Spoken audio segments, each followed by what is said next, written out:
യൂട്യൂബിന് വിട. സൂര്യയിലെ എല്ലാ പരമ്പരകളും സംരക്ഷണത്തിന് ശേഷം തികച്ചും സൗജന്യമായി സൺ നെക്സ്റ്റ് ആപ്പ് ഡൗൺലോഡ് ചെയ്യൂ. കണ്ടാസ്വദിക്കാം നിങ്ങളുടെ പ്രിയ പരമ്പരകൾ.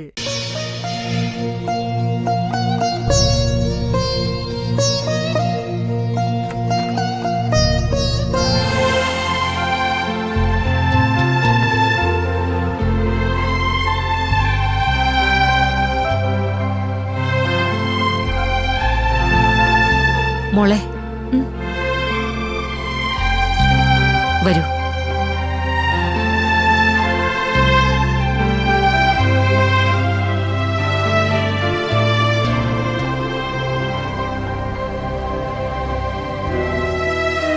ഇരിക്കും മോളെ.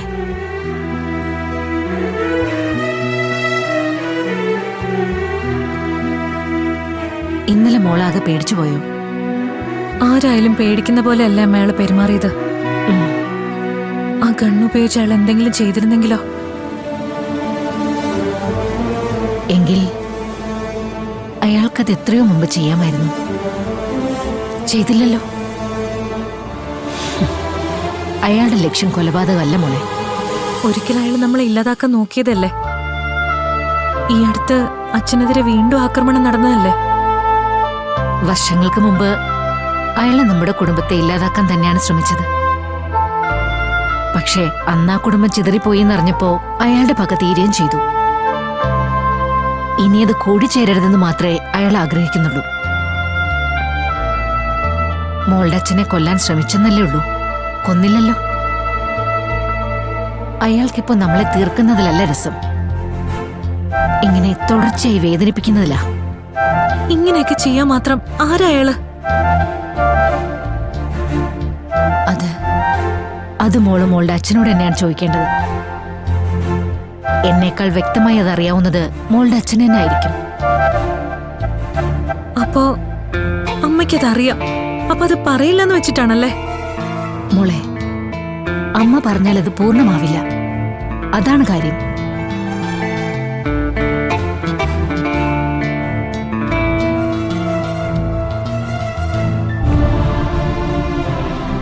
പിന്നെ എന്റെ മോളുടെ മുമ്പിൽ അമ്മ ഇത് പറയാൻ ആഗ്രഹിക്കുന്നുമില്ല.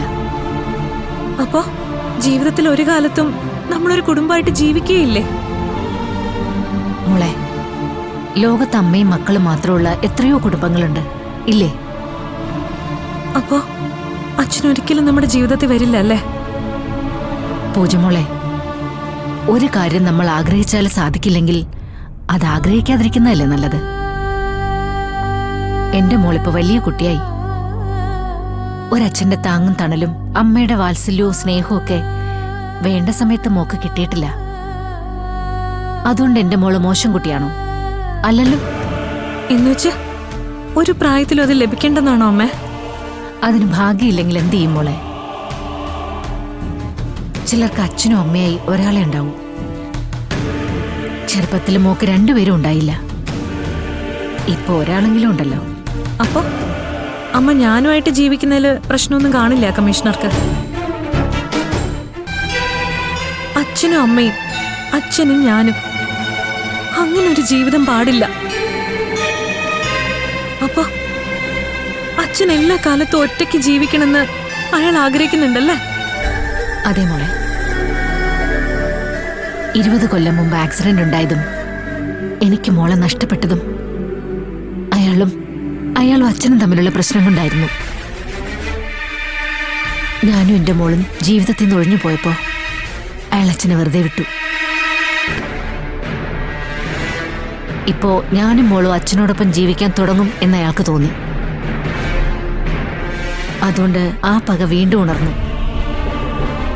പൂജമോളെ, ഇനിയും നിന്നെ നഷ്ടപ്പെടാൻ അമ്മയ്ക്ക് വയ്യ. അതുകൊണ്ട് അമ്മ പറയുന്നത്, അമ്മ ഇനി ഒരു കുടുംബ ജീവിതത്തിലേക്കില്ലെന്ന്. ഇല്ലമ്മേ, ഒരിക്കലും ഞാനിനി അമ്മയെ നഷ്ടപ്പെടുത്തില്ല. പക്ഷെ അയാൾക്ക് അച്ഛനോടുള്ള പക എന്താണെന്നും അതിന്റെ യഥാർത്ഥ കാരണം എന്താണെന്നും എനിക്കറിയണം. ഞാനത് കണ്ടുപിടിക്കും.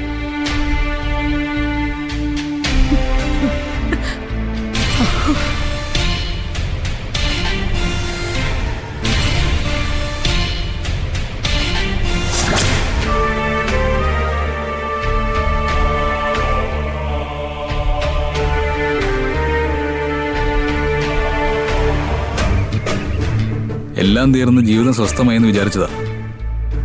അപ്പോഴാ ഇങ്ങനെ ഒരു സംഭവം. പക്ഷേ പൂജയുടെ ജീവിതത്തിന്റെ തുടക്കം മുതൽ ഈ കമ്മീഷണർ ഹേമചന്ദ്രന്റെ സാന്നിധ്യമുണ്ട്. അത് നമ്മൾ കാര്യമായി ശ്രദ്ധിച്ചില്ല. അതെ, ഈ ആക്സിഡന്റ് നടക്കുന്ന സമയത്ത് അയാൾ റൂറൽ SP ആയിരുന്നു. ആ ആക്സിഡന്റിന് പിന്നിൽ അയാളായിരിക്കും, അല്ലെങ്കിൽ അയാളാണെന്ന് അന്ന് അയാൾ എല്ലാവരുടെ മുമ്പിൽ വിളിച്ചു പറഞ്ഞു. ആ കുടുംബത്തെ എന്നേക്കുമായിട്ട് ഇല്ലാതാക്കണം എന്നുള്ള അയാളുടെ തീരുമാനം നടപ്പിലാക്കിയത് ശങ്കർ റാമും സേനാപതിയും. സ്നേഹസദനത്തെയും പൂജയുടെ ജീവിതത്തെയും അയാൾ പിന്നീട് സൂക്ഷ്മമായി നിരീക്ഷിച്ചിരിക്കണം. താനൊന്ന് വിശ്വനാഥൻ സാറുമായി ക്രോസ് ചെക്ക് ചെയ്തേര്. പൂജ നന്ദഗോപനുമായി ബന്ധം വയ്ക്കാൻ തുടങ്ങിയെന്ന് മനസ്സിലായപ്പോ അയാൾ വീണ്ടും സേനാപതിയുമായും ശങ്കർ റാമുമായി അടുത്തില്ലേ? തേജയുടെ മരണത്തിനടക്കം അയാളുടെ സാന്നിധ്യം നമ്മൾ മനസ്സിലാക്കിയതല്ലേ? അല്ല, അതും ഇതുമായിട്ട് എന്ത് ബന്ധം? ഏത് സമയത്തും എന്തിനും പറ്റുന്ന ആളുകളെ തന്റെ കൂടെ നിർത്താൻ അയാൾ ശ്രമിച്ചതായിരിക്കും. ഈ സേനാപതിയും ശങ്കറും അയാളെ സംബന്ധിച്ചിടത്തോളം അയാളുടെ ഹെഞ്ചമിൻ മാത്രമായിരിക്കാം. സ്നേഹസദനം സീൽ ചെയ്യപ്പെട്ടതിന് ശേഷം പൂജ നന്ദന്റെ അടുത്തേക്കാണ് വന്നതെങ്കിൽ അയാൾ ഉറപ്പായും എന്തെങ്കിലും ചെയ്തേനെ. എന്നുവെച്ചാ അച്ഛനും മകളുമായി ജീവിക്കാൻ അയാൾ സമ്മതിക്കില്ല എന്നർത്ഥം. പക്ഷേ അവിടെ മകളായി വന്നത് പ്രിയയാണ്. പൂജ വന്നത് തന്റെ ജീവിതത്തിലേക്ക്. തന്റേതല്ലാത്ത മകളെ നന്ദൻ മകളെന്ന് കരുതി താലോലിക്കുന്നതും സ്വന്തം മകളെ മറ്റുള്ളവർ ഉപദ്രവിക്കുന്നതും മനസ്സിലാകാതെ അവരെ അയാൾ സപ്പോർട്ട് ചെയ്യുന്നതും ആസ്വദിക്കുകയായിരുന്നു അയാൾ. അരുണിമ തിരിച്ചു വന്നതിന് ശേഷം നന്ദന്റെ വീട്ടിൽ വെച്ച് അവർക്ക് നേരെ 2 ആക്രമണശ്രമം ഉണ്ടായില്ലേ? കമ്മീഷണറെ പോലെ ഒരാളുടെ സപ്പോർട്ടില്ലാതെ സേനാപതിക്കും പ്രിയയ്ക്കും ശങ്കർരാമനും അത് പ്ലാൻ ചെയ്യാൻ പറ്റുമെന്ന് തോന്നുന്നുണ്ടോ തനിക്ക്?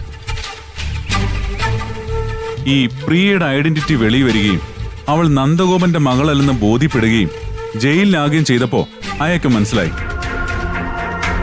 ഇനി അടുക്കാൻ പോകുന്നത് നന്ദനും പൂജയും അരുണിമയാണെന്ന്. അപ്പോഴേക്കും അയാൾക്ക് വേണ്ടി എല്ലാം ചെയ്തു കൊടുത്തിരുന്ന ശങ്കർറാം ജയിലിലാകുകയും സേനാപതി മുങ്ങുകയും ചെയ്തു. അയാൾ സ്വയം നിങ്ങൾക്ക് മുന്നിൽ ഭീഷണിയുമായി പ്രത്യക്ഷപ്പെട്ടു. അത്രേ ഉള്ളൂ. I think he's a psycho. അപ്പൊ ഈ പറഞ്ഞു കേൾക്കുമ്പോ ഒരു സൈക്കോ പേഷ്യന്റിന്റെ സ്വഭാവം ഉണ്ടായേക്കും. You are absolutely right. Training എന്നും ലീവ് എന്നൊക്കെ പറഞ്ഞ് പലപ്പോഴും അയാൾ പോകുന്നത് നീണ്ടു നിൽക്കുന്ന സൈക്കാട്രിക് സെക്ഷനിലേക്കാണ്. താൻ ആവശ്യപ്പെട്ടതനുസരിച്ച് കമ്മീഷണറുടെ യാത്രകളെ പറ്റിയും ജീവിതത്തെ പറ്റിയൊക്കെ ഞാൻ അന്വേഷിച്ചു. കണ്ണൂരാണ് അയാളുടെ തറവാട്. സാമ്പത്തികമായി വലിയ നിലയിലുള്ള കുടുംബം. തറവാട് ഭാഗം കഴിഞ്ഞപ്പോ ഇയാളും അച്ഛനും അമ്മയും ഒരു സഹോദരിയും കൂടി എറണാകുളത്തേക്ക് പോന്നു. പിന്നീട് അധികം വൈകാതെ എല്ലാം വിറ്റുവർക്കി പാലക്കാട്ടേക്ക് പോയി. ഇപ്പോ കുടുംബക്കാരെവിടെയാണെന്നോ ആരൊക്കെയാണെന്നോ അറിയില്ല. പക്ഷേ എല്ലാ കൊല്ലവും സിംലയിൽ ഒരു സൈക്കാട്രിക് ക്ലിനിക്കിൽ ഇയാൾ മുടങ്ങാതെ ചികിത്സയ്ക്ക് പോകുന്നുണ്ട്. എടോ, പക്ഷെ അങ്ങനെയുള്ള ഒരാള് ഇപ്പോഴും ഡിപ്പാർട്ട്മെന്റിൽ എങ്ങനെ കണ്ടിന്യൂ ചെയ്യുന്നത്? അതാണ് രസം.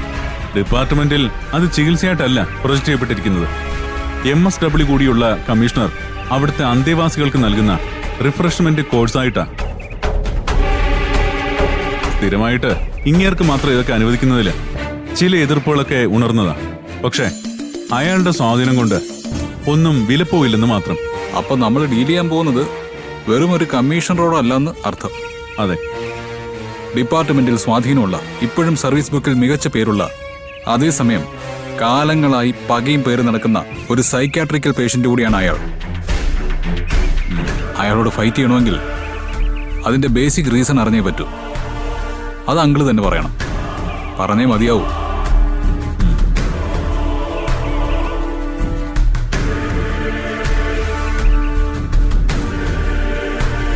നമ്മൾ അറിയാത്ത എന്തൊക്കെയോ രഹസ്യങ്ങളായകൊണ്ട് അയാളെ നേരിട്ട് കണ്ടേ മതിയാവും.